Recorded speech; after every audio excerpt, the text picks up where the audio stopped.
Masih semangat kerja di Singapura? Bagus. Tapi kalian juga harus update kan tentang kondisi-kondisi terakhir di sini.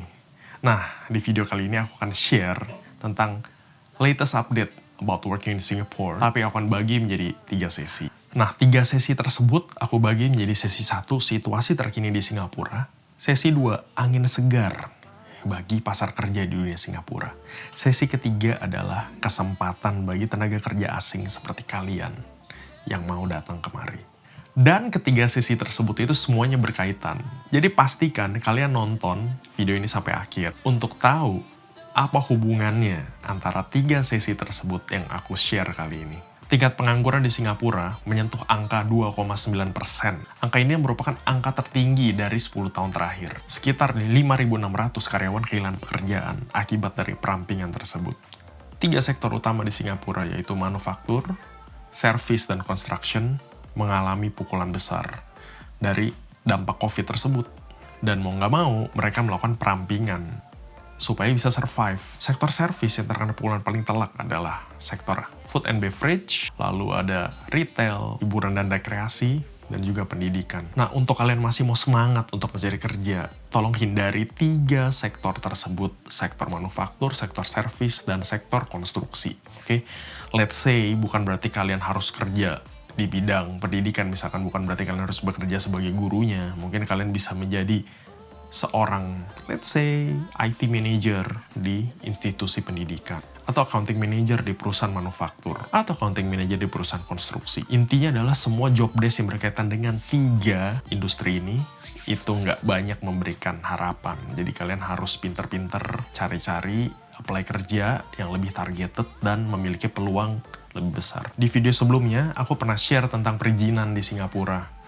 Videonya ada di atas, kalian lihat di sana. Di sana aku membedah kira-kira berapa sih level gaji untuk setiap izin kerja di Singapura. Tapi semuanya berubah. Untuk S-Pass itu kenaikannya cuma $100. Level gaji dari 2.400 naik jadi 2.500. Kriteria S-Pass semuanya bisa dilihat juga di videoku sebelumnya. Linknya ada di atas, tonton di sana. Nah, yang paling nyesek sebenarnya sih adalah untuk employment pass.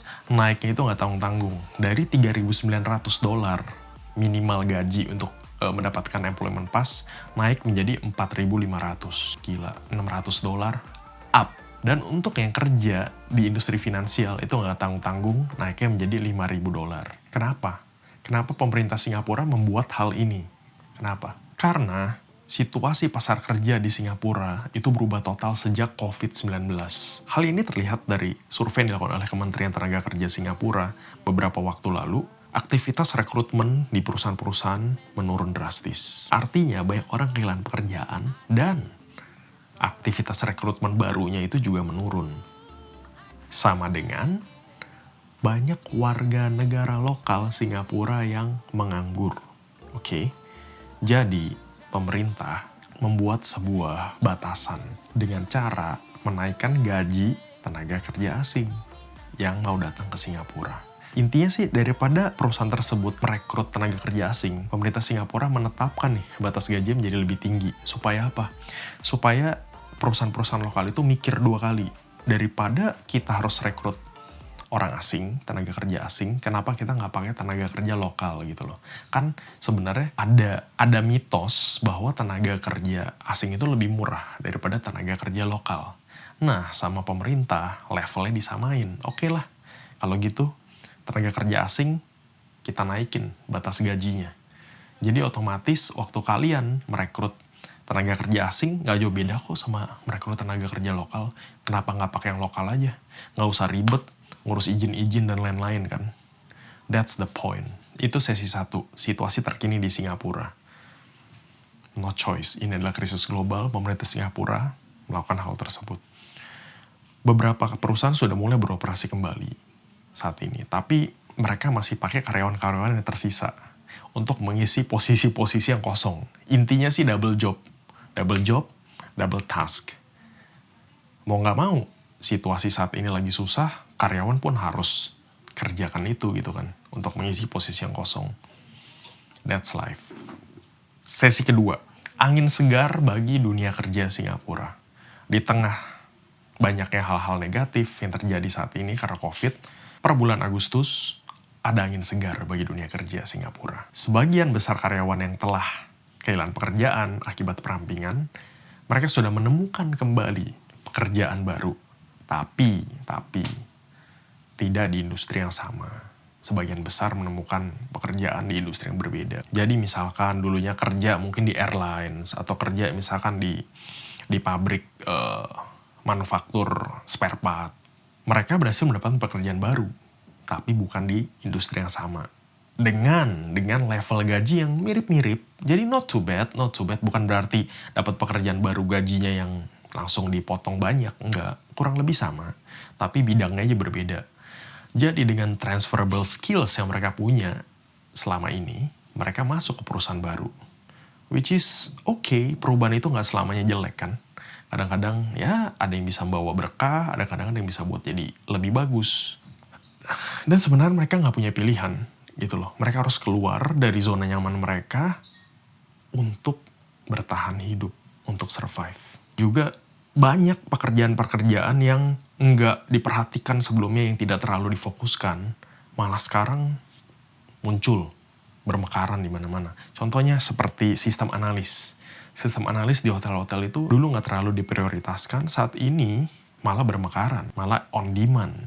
Karena sistem analis itu berfungsi untuk mengatur virtual meeting antara customer dengan hotel, customer dengan perusahaan. But at least angin segar mulai kembali datang tepat di bulan September ini. Masuk ke sesi ketiga. Sesi ketiga adalah kesempatan bagi tenaga kerja asing untuk kerja di Singapura. Walaupun tenaga kerja asing ini menjadi prioritas terakhir ya bagi pemerintah Singapura. Tapi sebenarnya kalau kita lihat positifnya, Singapura ini lebih tepatnya bertransisi dari kuantitas menjadi kualitas. Kenapa aku bisa bilang begitu? Karena pada tanggal 8 September kemarin, Menteri Perdagangan Singapura mengatakan bahwa tetap aja kita tetap butuh talenta-talenta dari luar negeri untuk masuk ke Singapura. Tapi, again, balik ke seleksi yang mereka punya saat ini dari segi gaji dan dari segi kriteria, mereka lebih mengutamakan kualitas. Jadi dengan adanya COVID saat ini, mereka bisa lebih mengkalibrasi kualitas-kualitas tenaga kerja yang mau masuk ke Singapura. Jadi untuk menyeimbangkan porsi tenaga kerja lokal dan tenaga kerja asing. Aku membacanya sih kurang lebih situasi seperti ini, pengetatan seperti ini masih akan berlangsung 1-2 tahun ke depan. Nggak mungkin instan. Kejadiannya sama persis waktu Lehman Brothers dulu, ya krisis tahun 2008-2009. Jadi ada pengetatan di sana untuk masuknya tenaga kerja asing. Tapi setelah itu 2012, 2013 kembali kok dibuka gitu. Jadi saat ini ya let's see 1-2 tahun ke depan gimana. Keep trying, keep hoping, keep praying, terus berusaha, terus berdoa, terus berjuang, terus berharap. Karena kita nggak akan pernah tahu kalau tiba-tiba waktunya datang. You are here, kamu ada di Singapura dan mulai kerja, oke? Nah, ada yang nanya, aku gimana? Nasib aku di sini gimana? So far posisi aku masih baik-baik aja, seperti yang aku selalu bilang ke teman-teman, make yourself irreplaceable, oke? Kerja yang benar, dan selalu differentiate yourself with the others. Aku selalu memberikan added value dari diri aku ke pekerjaan yang aku punya. Jadi even mereka punya orang, kandidat dengan posisi yang sama, level gaji yang sama, job desk yang sama. Tapi kenapa sih Dirgan lebih bisa dipertahankan? You have to create this, okay? Branding to yourself, okay? So, doain aku semoga bisa terus lanjut karirnya di sini di tengah COVID yang seperti sekarang. Jadi aku bisa share lebih banyak, oke? Ciao. Terima kasih teman-teman sudah mendengarkan. See you in the next video. Bye.